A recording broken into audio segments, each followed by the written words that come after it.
Welcome to Pushback. I'm Aaron Maté. Joining me is Jacques Baud. He has served in a number of senior security and advisory positions at NATO, the UN, and with the Swiss military. He is also a former strategic intelligence officer with the Swiss Strategic Intelligence Service. Jacques, thank you for joining me. Thank you for inviting me. Let me just start by asking you to talk more about your background and how it has informed your visibility into the crisis in Ukraine. Well, as you said, I'm a strategic intelligence officer. I used to be in charge of the Warsaw Pact forces in strategy. That was during the Cold War, but still I have a good visibility on what's going on in Eastern Europe. I used to speak and read Russian as well, so that gives me some access to some documents. And recently, I have been seconded to NATO as head of the struggle against proliferation of small arms. And in that capacity, I was involved in several projects from 2014 onwards with NATO in Ukraine. And so I know the context quite well. I was also monitoring the possible influx of small arms or armaments in the Donbass in 2014. And I have also worked, because in my previous assignment in the UN, I used to work on the restructuration of armored forces. So when the Ukrainian armored forces got some problems, problems with personnel, issues with suicide, with all these kind of things that you had in 2014, also problems in recruiting military. So I was asked to participate in, for the NATO, on the NATO side, on several projects in restoring Ukrainian armored forces. And so that's a little bit, in a nutshell, my background regarding this area. You've written a lengthy article, which I will link to in the show notes for the segment, and you lay out the causes of the Ukraine conflict in three major areas. There is the strategic level, the expansion of NATO, the political level, which is what you call the Western refusal to implement the Minsk agreements, and operationally, the continuous and repeated attacks on the civilian population of the Donbass over the past years, and the dramatic increase in late February 2022. Let me ask you to start there. Talk about what you call the dramatic increase on civilians inside the Donbass in February, the period that led to the Russian invasion, the immediate period, and how this escalation of attacks, as you say, helped lead to this war, this Russian invasion. Well, I think we have to understand, as you know, that the war, in fact, hasn't started on 24th of February this year. It started already in 2014. But I think that the Russians always hoped that this conflict could be solved on a political level, in fact. I mean, the Minsk agreements and all that. So basically, what led to the decision to launch an offensive in the Donbass was not what happened since 2014. There is a trigger for that, and the trigger is that two things. I mean, it came in two phases, if you want. The first is the decision and the law adopted by Zelensky in March 2021, that means last year, to reconquer Crimea by force. And that started a buildup of the Russian armored force, the Ukrainian armored forces in the southern parts of the country. And so I think the Russians were perfectly aware of this buildup. They were aware that an operation was to be launched against the republics of the Donbass. But they did not know when. And of course, they were just observing that. And then came the real trigger. You may remember that, that I think it was on the 16th of February, Joe Biden, during a press conference, told that he knew that the Russians would attack. And how would he know that? Because I still have some contacts, and nobody actually thought that the Russians, before end of January, beginning of February, I think nobody thought that the Russians would attack Ukraine. So there must have been something that made Biden aware that the Russians would attack. And this something, in fact, is the intensification of the artillery shelling of the Donbass starting on the 16th of February. And this increase in the shelling was observed, in fact, by the observer mission of the OSCE, and they recorded this increase of violation. And it's a massive violation. I mean, we are talking about something that is about 30 times more than what it used to be, because in the last 8 years, you had a lot of violations from both sides, by the way. But suddenly, on the 16th of February, you had a massive increase of violation on the Ukrainian side. So for the Russians, Vladimir Putin in particular, that was the sign that the operation, I mean, the Ukrainian operation, was about to start. And then everything started, all the events came very quickly. That means that if we look at the figures, you can see that there's as I said, a massive increase that increased from the 16th, 17th, and then it reached kind of a maximum on the 18th of February, and that was continuing. And the Russian parliament, the Duma, also was aware of this possible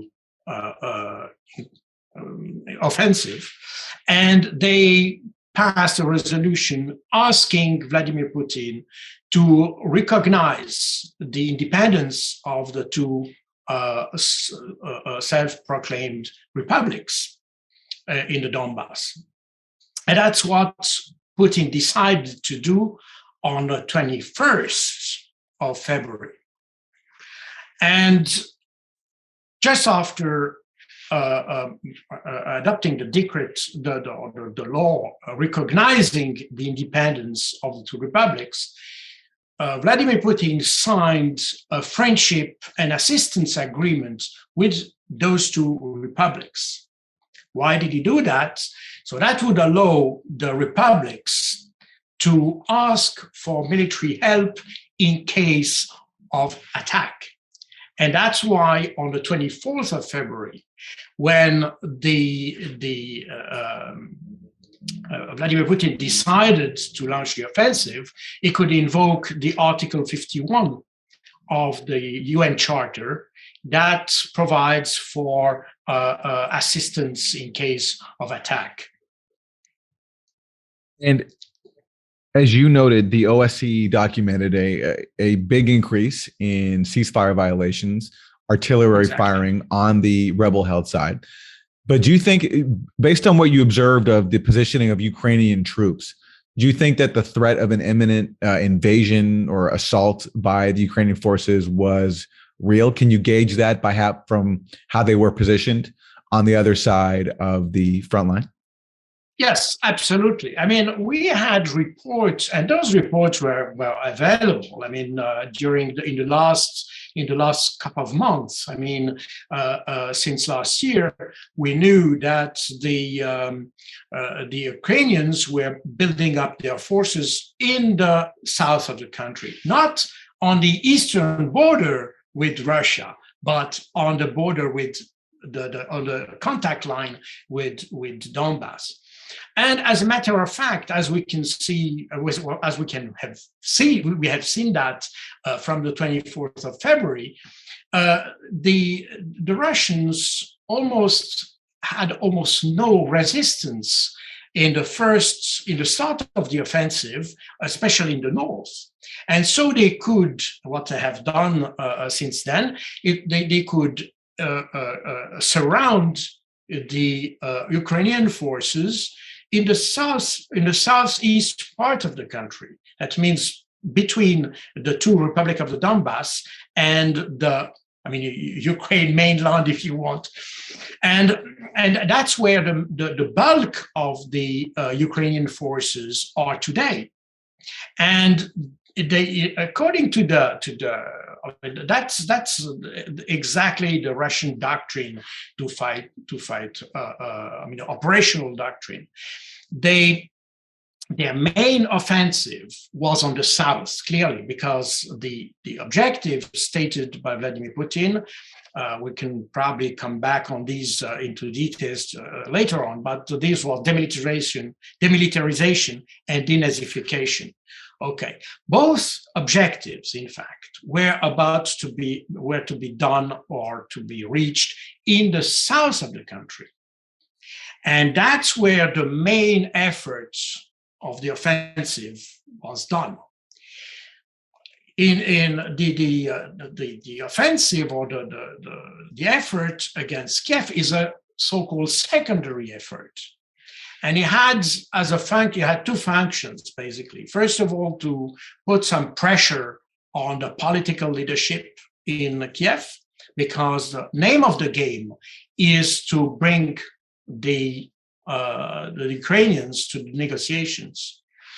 That was the first objective of this second effort. The second objective of this second effort was to bind or to pin down the rest of the Ukrainian armed forces so that they could not reinforce the main forces which are in the Donbass area. And that worked quite well. So that means that the Russians could surround as I said, the main forces, the bulk of the armed force, the Ukrainian armed forces. And once they have achieved that, they could withdraw some troops from Kiev, and that's what they have done since end of March. They have pulled several units in order to reinforce what they want. Their own forces to carry on the main battle in the Donbass area. So now they have pulled these troops from the Kiev area, and these troops will now help to flank guard the offensive against the main forces in the Donbass. And that's what some call the mother of all battles. That is currently going on in the Donbass area, where you have, nobody knows exactly the number of troops, of Ukrainian troops. Estimates vary from 60,000 to 80,000 who are surrounded, and they will be the forces will be cut in smaller cauldrons and then destroyed or neutralized. It's pretty clear to me that Zelensky's government had no interest in serious diplomacy on all the critical issues that could have avoided a war. And I think the main factor is what I presume to be U.S. pressure behind the scenes, which we can't fully prove now, but I imagine evidence of that might come out later. And certainly the open hostility of Ukraine's far right, who essentially threatened Zelensky's life if he made peace with Russia. And these threats have dogged him throughout his presidency and continue right up to the eve of the invasion. And it led to people like his top security official saying in late January that the implementation of the Minsk Accords would lead to Ukraine's destruction. after Zelensky was elected on a platform of implementing Minsk. And that carried over to the final talks on implementing the Minsk Accords that were brokered by Germany and France. At those talks in February, Zelensky's government all of a sudden refused to even speak to the representatives of the rebels, which makes an accord impossible. And meanwhile, you had developments like this, which we just learned about from the Wall Street Journal, which was that the German Chancellor Scholz on February 19th told Zelensky that, quote, Ukraine should renounce its NATO aspirations and declare neutrality as part of a wider European security deal between the West and Russia. And this pact, Scholz proposed, would be signed by Biden and Putin, but Zelensky rejected this, rejected it out of hand. But my question is, because I think it's pretty conclusive that, the Zelensky-Ukraine side sabotaged diplomacy, but what about Russia? Do you think Russia exhausted all of its diplomatic options to avoid a war? For example, why not go to the UN and ask for a peacekeeping force in the Donbass? And second of all, if the aim is to protect the people of the Donbass, why invade far beyond the Donbass and not just go there? Well, I think the Russians have totally lost faith in the West. I think that's the main thing. They don't trust the West anymore. And that's why I think now they rely on a total victory on a military side in order to have some benefits in the negotiation. I think Zelensky, I think Zelensky is, I'm not sure exactly if he's so reluctant to have peace. I think he cannot do it. I think from the very beginning, he was caught between remember that he was elected with the idea of achieving peace in the Donbass. That was its objective. That was his program as a president. But I think the West and I would say the Americans and the British didn't want this peace to occur. And of course, the Germans and the French, who were the guarantors of the Minsk agreement for the Ukrainian side, they never really implement their function. I mean, they have never done their job, clearly. And especially France, who is simultaneously member of the Security Council, because I just remind you that the Minsk agreement were also part of a resolution of the Security Council. So meaning that they have not only the signature of the different parties that was done in Minsk, but you have also the members of the Security Council who were responsible for implementation of the agreement.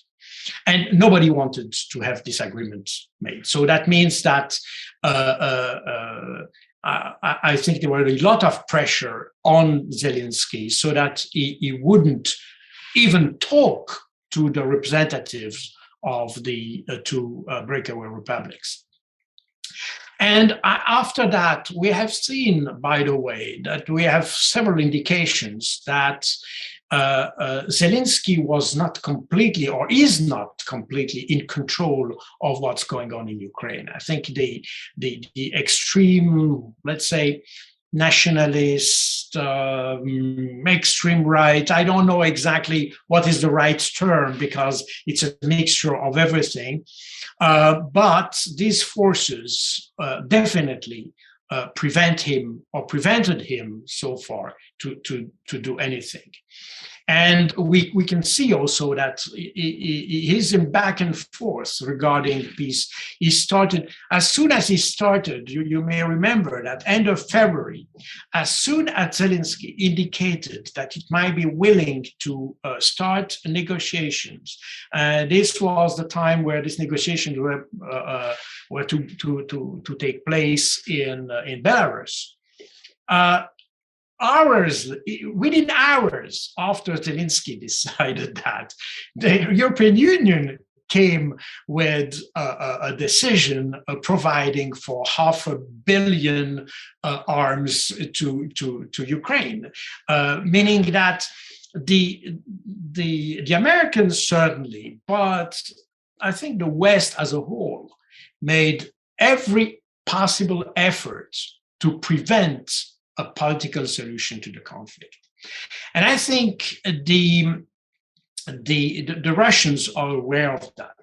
Now, we have also to understand that the Russians have a different understanding of how to wage a war than the Western powers, especially the US. That means that in the West, we tend to, if we negotiate, we negotiate up to a certain point, and then negotiations stop, and we start war. And that's war, period. In the Russian way of doing things, it's different. You start a war, but you never leave a diplomatic track. And you go on both ways, in fact. You put military pressure and you try to achieve an objective, your objective, also with diplomatic means.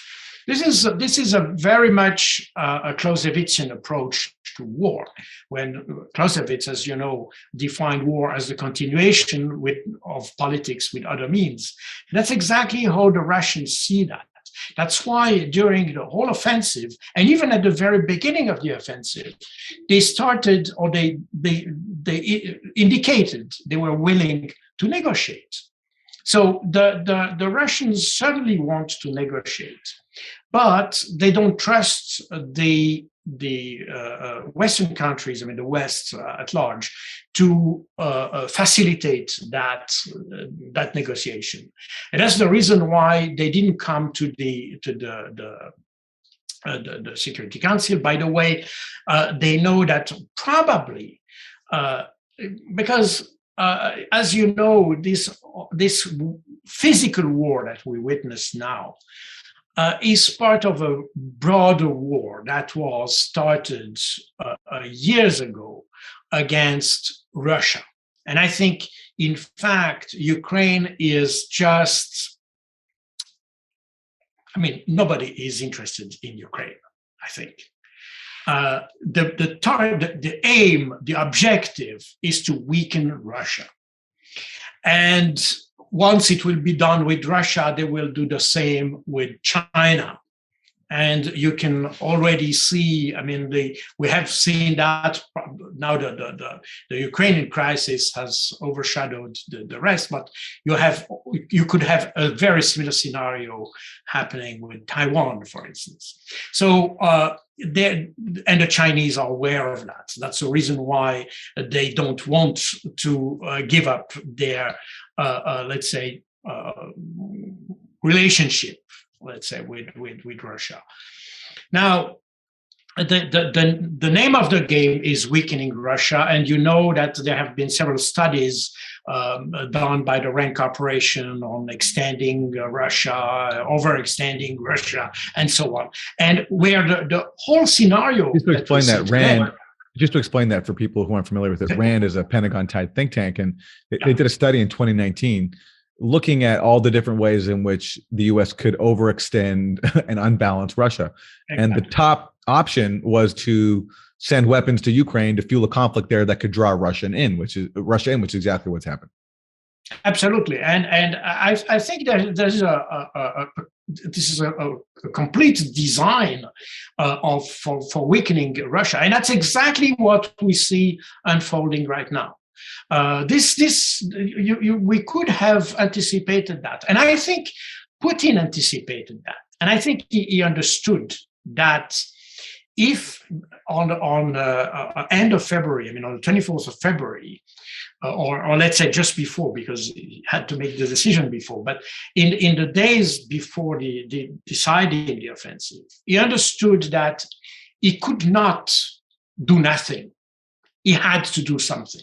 The Russian public opinion would never have understood why Russia would remain just observing the Donbass republics being invaded or destroyed by Ukraine. So nobody would have understand that. So he was obliged to go, and then I think, and that's what, if you remember what he said on the 24th of February, he said, regardless of what he would do, the amount of sanctions he will receive would be the same. So basically, he knew that the slightest intervention in the Donbass would trigger a massive launch of sanctions. So he knew that.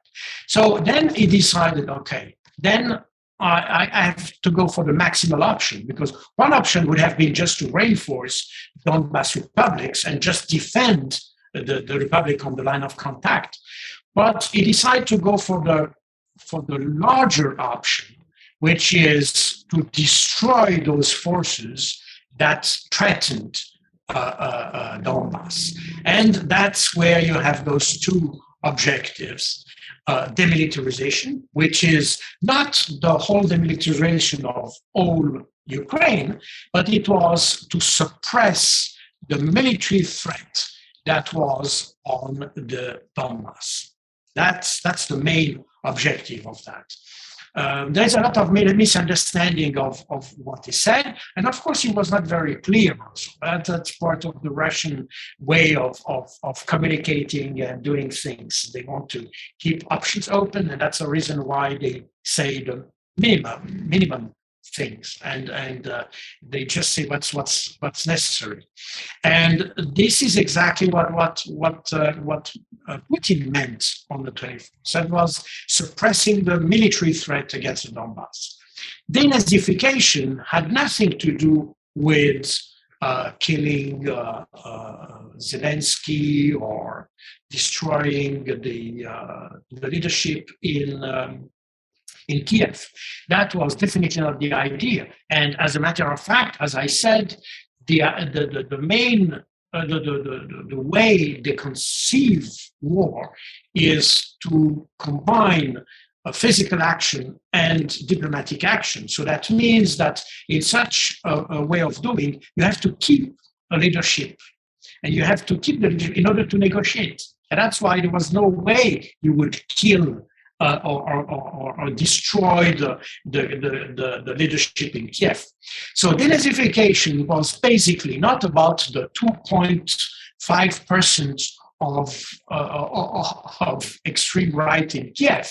That was about the 100% of Azov people in Mariupol and Kharkov and this kind of thing. So we tend to misunderstand, because some people said, well, but why denazify? Because there is only 2.5%. The political, the right-wing parties in only 2.5% or something like that. So it's meaningless. So why denazify? That's no sense. But it was not about that. It was definitely about those groups that were, in fact, recruited from 2014 by the Ukrainians in order to, let's say, I would say pacify or control. I don't know exactly what's the right word for that, but to fight in Donbass.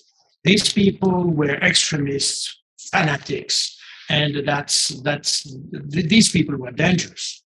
They are still, by the way.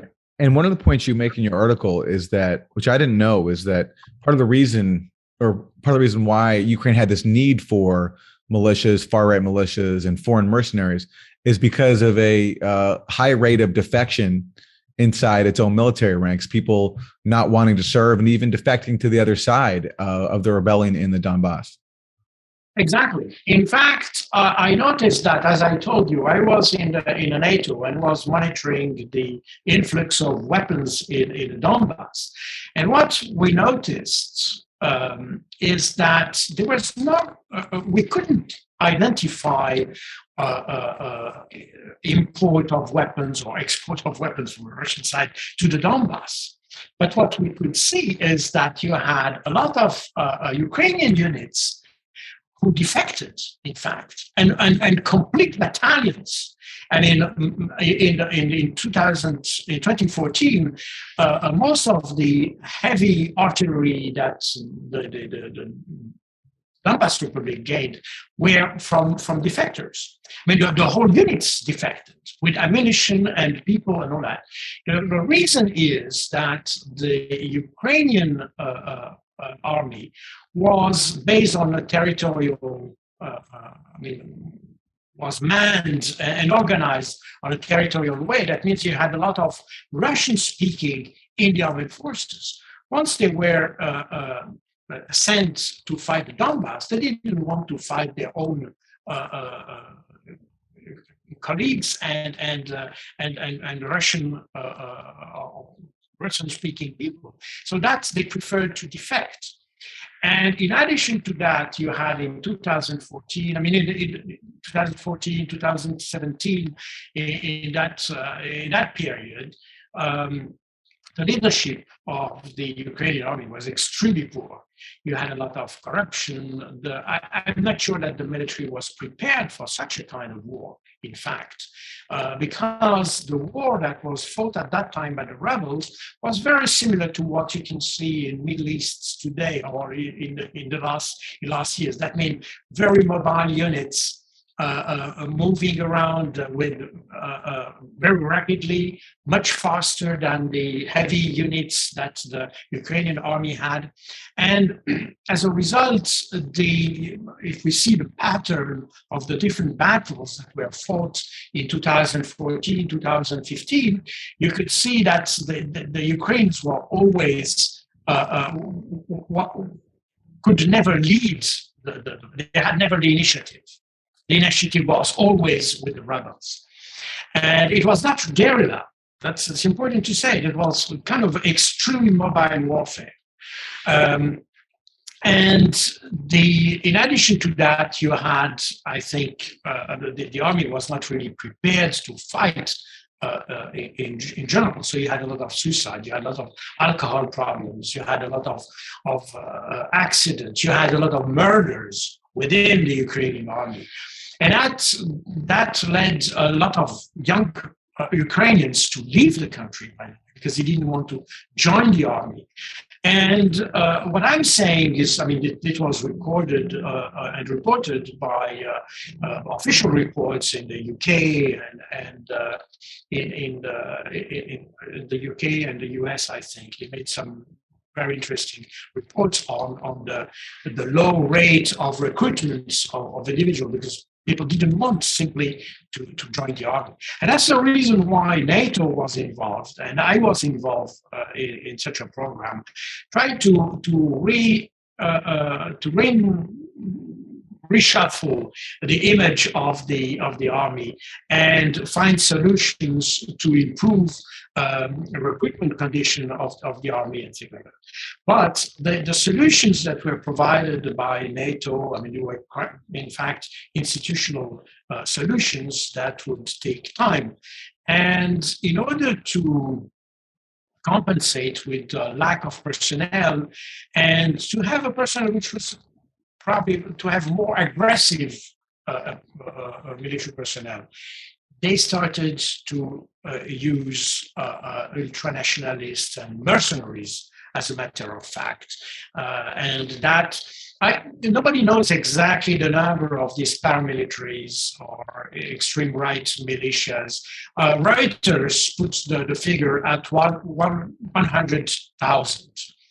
I'm not able to verify that, but that was the figure given by Reuters. And that seems to fit what we can observe now in the different region of the country. So these paramilitaries took a major role, not in mobile warfare and I would say the normal field warfare, but they were used in maintaining order within cities. And that's exactly what you have today in Mariupol, for instance, where you had those people, because they are not equipped for field operations. They are equipped for urban warfare. They are they have light equipment. They have some armored vehicles, but it's not. They don't really have tanks and things like this. So this is definitely units that are meant for urban warfare. That's what they do in major cities, and these guys are extremely fanatic, we can say. I mean, and they're extremely dangerous, and that's why that explains the way Mariupol. I mean, the battles and the extremely brutal fights that you have in Mariupol, as an example. And we probably will see the same thing in Kharkov, for instance.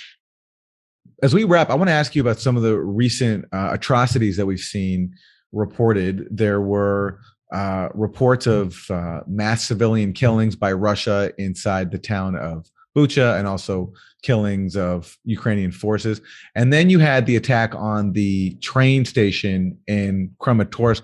I'm wondering if you've evaluated both of these incidents and what you make of them.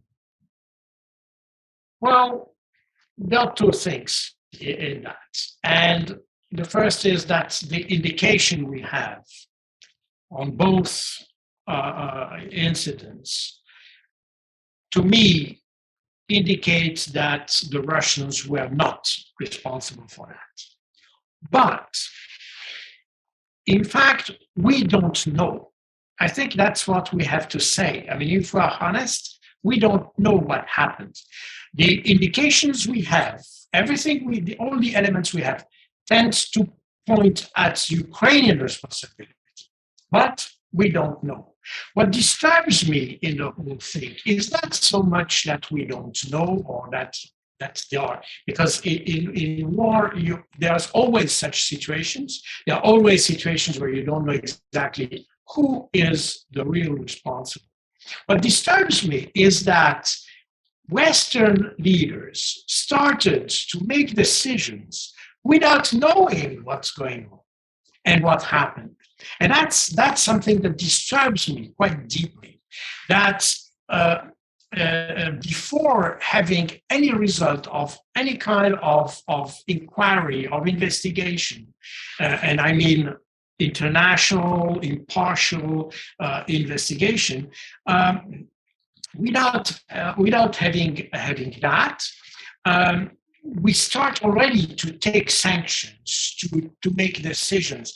And I think that illustrates how the whole decision-making process in the West was perverted, I think, since February, or even before, in fact, because we had a similar thing after the hijacking, or not hijacking, by the way, it was not a hijacking, but the incident in Belarus with this Ryanair flight, you may remember last May, or in May last year. That people started to react just minutes after the incident was reported in the press. Even they didn't know what was going on. So that's that's this way of doing from in the political leadership in Europe. I mean, the European Union, but also in European country, that disturbs me as an intelligence officer. How can you make a decision with such an impact on population or on whole countries that disturbs even our own economies, by the way? So it has it tends to backfire on us. But we take decisions without even knowing what's going on. And that, I think, indicates an extremely immature leadership that we have in the West in general. That's certainly the case in the US, but I think the example of the Ukraine crisis shows that the European leadership is not better than what you have in the US, I think. It's probably even worse, I think, sometimes. So, and that's what should worry us, that you have people deciding based on nothing. And that's extremely dangerous, I think. Jacques Baud, he is a former strategic intelligence officer with the Swiss Strategic Intelligence Service. Also served in a number of senior security and advisory positions at NATO, the UN, and the Swiss military. Jacques, thank you very much for your time and insight. Thank you for your invitation. Thank you.